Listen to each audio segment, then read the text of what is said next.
ऐक, आपल्या आयुष्यात काही चांगलं घडलं की ते जगाला सांगण्यासाठी आपण इतके बेचैन का होतो?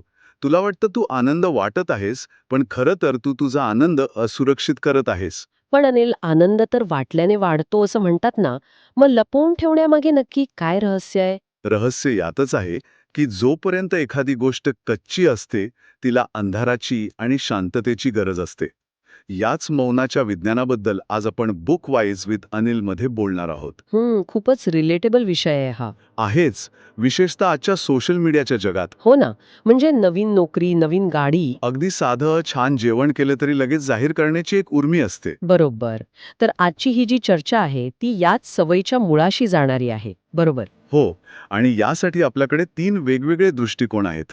एक आहे आध्यात्मिक, जो ऊर्जेशी संबंधित आहे. अच्छा. दुसरा आहे मानसशास्त्रीय, जो अताली घोषणा करण्याच्या परिणामांवर बोलतो. हम्म. आणि तिसरा आहे नजर लागणं या संकल्पनेकडे पाहणारा एक सामाजिक आणि सांस्कृतिक दृष्टिकोन. तर या तिन्ही बाजूंनी आपण या विषयाची उकल करणार आहोत. उत्तम. म्हणजे अध्यात्म, मानसशास्त्र आणि समाजशास्त्र. चला तर मग सुरुवात करूया. या घाईमागचं मूळ कारण काय सापडतंय? सुरुवात करूया मानसशास्त्रापासून. त्यात असं म्हटलंय की ही जी तीव्र इच्छा असते ना काही जाहीर करण्याची, हो. ती आपल्या आतल्या एका खोल असुरक्षिततेतून येते. असुरक्षितता? पण आनंद वाटण्यात कसली आली असुरक्षितता? आपल्याला वाटतं की आपण आनंद वाटतोय, पण खरं तर आपण आपल्या आनंदासाठी इतरांकडून प्रमाणीकरण म्हणजे व्हॅलिडेशन मागत असतो. अच्छा. म्हणजे जणू काही इतरांनी त्यावर लाईक केलं नाही किंवा अभिनंदन म्हटलं नाही, तर तो आनंद पूर्णच होत नाही. अगदी. आणि आध्यात्मिक दृष्टिकोन याला असुरक्षितता न म्हणता आंतरिक पोकळी किंवा एम्प्टीनेस म्हणतो. आंतरिक पोकळी. हो, म्हणजे जी व्यक्ती आतून पूर्ण भरलेली असते, तिला स्वतःच्या आनंदासाठी साक्षीदारांची गरज वाटत नाही. तिची प्रसन्नता आतून येते. तिला बाहेरच्या टाळ्यांची अपेक्षा नसते. बरोबर. ही पोकळीच आपल्याला सतत काहीतरी दाखवण्यासाठी, काहीतरी सांगण्यासाठी भाग पाडते. हां, हे पटण्यासारखं आहे. आणि इथेच एक खूप इंटरेस्टिंग मुद्दा आहे. मानसशास्त्र सांगतं की जेव्हा आपण एखादं ध्येय जाहीर करतो, हो. तेव्हा आपल्या मेंदूला एक प्रकारचं समाधान मिळतं. त्याला सोशल रियालिटी म्हणतात. सोशल रियालिटी म्हणजे काय? म्हणजे इतरांनी आपलं ध्येय मान्य केलं, की मेंदूला वाटतं की आपण ते ध्येय जवळपास गाठलंच आहे. काय सांगताय? म्हणजे ध्येय गाठण्याआधीच आपल्याला ते गाठल्यासारखं वाटतं आणि मग? आणि मग खरी मेहनत करण्याची प्रेरणा कमी होते. अरे देवा! हे तर खूपच धोकादायक आहे. अनेकदा होतं असं, की मोठ्या उत्साहाने आपण काहीतरी सुरू करणार असल्याचं सांगतो. आणि काही दिवसांनी तो उत्साह पूर्णपणे नाहीसा झालेला असतो. हो, यामागे हेच कारण असू शकतं. अगदी. ती सगळी ऊर्जा शब्दांवाटे बाहेर निघून जाते. आणि इथेच दुसरा आध्यात्मिक दृष्टिकोन एका वेगळ्याच संकल्पनेला स्पर्श करतो. ती म्हणजे? ती म्हणजे नजर लागणं. अच्छा, नजर लागणं. ही संकल्पना तर आपल्या संस्कृतीत खूप खोलवर रुजलेली आहे. पण याकडे अंधश्रद्धेच्या पलीकडे जाऊन काही विश्लेषण आहे का? नक्कीच. हेच तर महत्वाचं आहे. नजर लागणं ही कोणतीही जादूटोणा नाहीये. मग काय आहे? ही एक सामाजिक मानसिक प्रक्रिया आहे.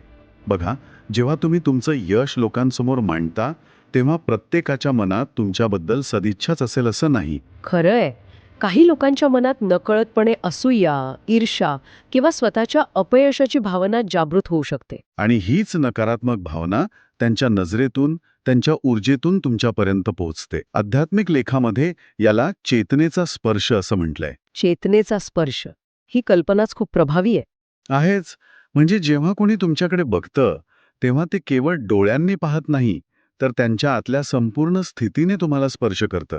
आणि जर बघणाऱ्याच्या मनात असंतोष, अपूर्णता किंवा ईर्ष्या असेल. तर त्याच्या दृष्टीत एक प्रकारचं सूक्ष्म विष असतं. ते विष तुमच्या नुकत्याच उमलणाऱ्या नाजूक आनंदावर एक ओरखडा सोडून जातं. आणि हे हेतुपुरस्सर होत नाही, म्हणूनच ते जास्त धोकादायक आहे. अगदी. कारण समोरची व्यक्ती कदाचित तुमची जवळची असेल, पण त्यांच्या आतली अपूर्णता तुमच्या आनंदाला नकळतपणे सहन करू शकत नाही. हे खरे आहे. कारण अनेकदा काही कारण नसताना अचानक उदास किंवा निरुत्साही वाटायला लागतं. कदाचित आपल्या ऊर्जेवर दुसऱ्यांच्या विचारांचा असा परिणाम होत असावा. होऊ शकतो. याचा अर्थ लोक वाईट आहेत असं नाही, पण त्यांची आंतरिक स्थिती तुमच्या ऊर्जेवर परिणाम करू शकते. मग यापासून वाचायचं कसं? यासाठी निसर्गातील दोन सुंदर रूपकं आहेत. पहिलं म्हणजे बीजाचं. बीज. तो ढोल बडवून सगळ्यांसमोर उघड्यावर ठेवत नाही. बरोबर. कारण त्या बीजाला अंकुरण्यासाठी अंधार, शांतता आणि एकांताची गरज असते. प्रकाशात ते अकाली सुकून जाईल. आणि दुसरं रूपक नक्कीच फळाचं असणार. अगदी बरोबर. कच्चं फळ नेहमी पाना आड लपलेलं असतं. स्वतःला ऊन आणि वाऱ्यापासून वाचवतं. पण जेव्हा ते पूर्ण पिकतं, तेव्हा त्याचा रंग, त्याचा सुगंध त्याला लपवू देत नाही. ते स्वतःहून समोर येतं. आणि तेव्हा कोणतीही नजर त्याचं काही बिघडवू शकत नाही. कारण त्यात आता परिपक्वता आलेली असते. रस भरलेला असतो. आपले आनंद आणि आपल्या योजना सुद्धा अशाच कच्च्या असतात.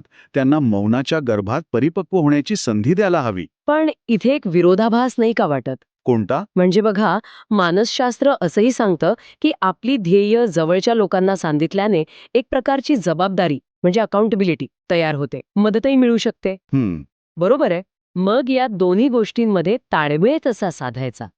एकीकडे पूर्ण मौन आणि दुसरीकडे मोकळेपणाने सांगणं. हाच तर या चर्चेतला सगळ्यात महत्वाचा मुद्दा आहे. दोन्ही गोष्टी त्यांच्या जागी बरोबर आहेत.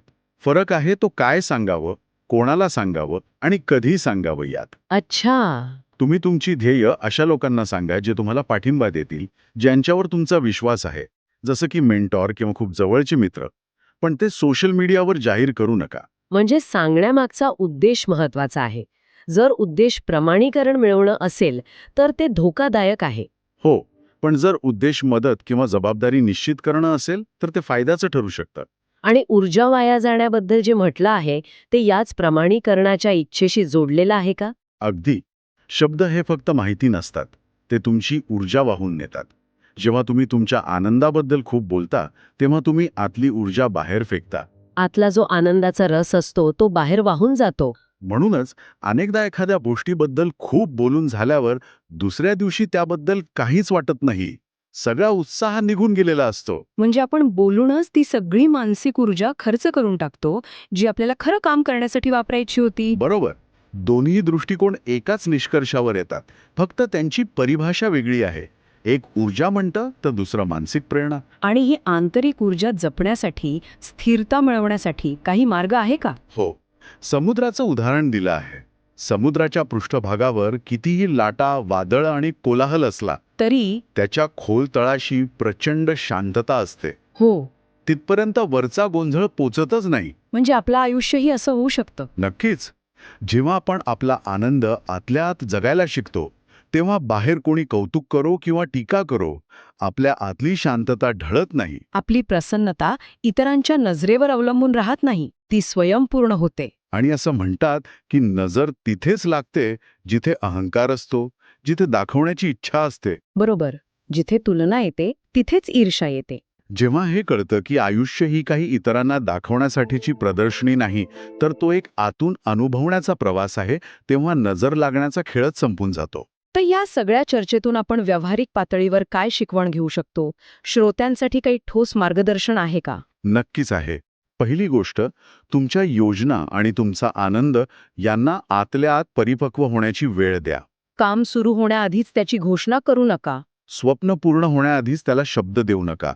जे अजून नाजूक आहे त्याला गोंगाटापासून वाचवा. आणि दुसरी गोष्ट म्हणजे निवडक बना. कोणासोबत काय शेअर करायचं आहे याचा विचार करा. तुमचा आनंद अशा लोकांसोबत वाटा जे खरोखरच तुमच्या आनंदात आनंदी होतील, ज्यांच्या ऊर्जेवर तुम्हाला विश्वास आहे. सगळ्या जगाला सांगण्याची गरज नाही. आणि तिसरा, सर्वात महत्त्वाचा मुद्दा, प्रदर्शनाऐवजी कृतज्ञतेवर लक्ष केंद्रित करा. यात खूप मोठा फरक आहे. हो, प्रदर्शन बाहेरच्या दिशेने असतं, ते तुम्हाला अहंकारी बनवतं. कृतज्ञता आतल्या दिशेने असते, ती तुम्हाला नम्र बनवते. म्हणजे जेव्हा आनंद होतो तेव्हा तो दाखवण्याऐवजी ज्या शक्तीमुळे तो मिळाला आहे तिच्याप्रती कृतज्ञता व्यक्त करा. ही कृतज्ञतेची भावना आतल्या आतच राहते आणि ती तुमची ऊर्जा वाढवते, कमी करत नाही. तर प्रदर्शन तुमची ऊर्जा बाहेर फेकतं आणि कृतज्ञता ती आतमध्ये साठवते. आणि हळूहळू हेही जाणवतं की जेव्हा आपण कमी बोलतो, कमी दाखवतो, तेव्हा लोक आपल्या आयुष्यात कमी हस्तक्षेप करतात. मौनामध्ये एक अद्भुत संरक्षण आहे. तर या सगळ्याचा सार असा की नजर लागण्यापासून वाचण्याचा अंतिम उपाय लपून राहणं नाही, तर आतून इतकं खोल आणि स्थिर होणं आहे की बाहेरची कोणतीही दृष्टी तुम्हाला स्पर्शच करू शकणार नाही. म्हणजे सुरुवातीला मौन बाळगणं हा एक सराव असतो, पण शेवटी तो स्वभाव बनतो. हो, आणि जेव्हा आतून इतकी स्थिरता येते की आपला आनंद इतरांच्या मान्यतेवर अवलंबून राहत नाही, तेव्हा आपण खऱ्या अर्थाने स्वतंत्र आणि सुरक्षित होतो. मग हजारो डोळे तुमच्याकडे पाहत असले तरी तुमच्या आतली शांतता भंग पावत नाही. तुमची खुशी अभेद्य होते. तोच खरा विजय आहे. अगदी. जेव्हा आनंदाला टाळ्यांची गरज लागत नाही तेव्हाच तो खरा असतो. तो आतून आलेला असतो आणि आतच राहतो. ही चर्चा खूपच अंतर्मुख करणारी होती. खरंय, आपल्या सवयींकडे अधिक जागरूकतेने पाहण्याची ही एक संधी आहे. तर मग या सगळ्या माहितीच्या आधारावर आजचा विचार काय असेल? विचार हा आहे की पुढच्या वेळी जेव्हा काही चांगलं घडेल तेव्हा ते लगेच शेअर करण्याऐवजी तो आनंद काही काळ फक्त स्वतःसोबत ठेवण्याचा प्रयोग करून पाहता येईल का? त्या मौनातून मिळणारी ऊर्जा आणि स्थिरता अनुभवता येईल का? कदाचित खरा आनंद दाखवण्यात नाही तर तो आतल्या आत जपण्यात असेल. नक्कीच विचार करण्यासारखा मुद्दा आहे. लक्षात ठेव, आनंद मनात जपला तर तो वाढतो आणि बाहेर मांडला तर तो विखुरतो. जो आज स्थिर झाला तोच खरा श्रीमंत. ही कथा आवडली असेल तर बुकवाईज विथ अनिलला सबस्क्राईब करा. धन्यवाद.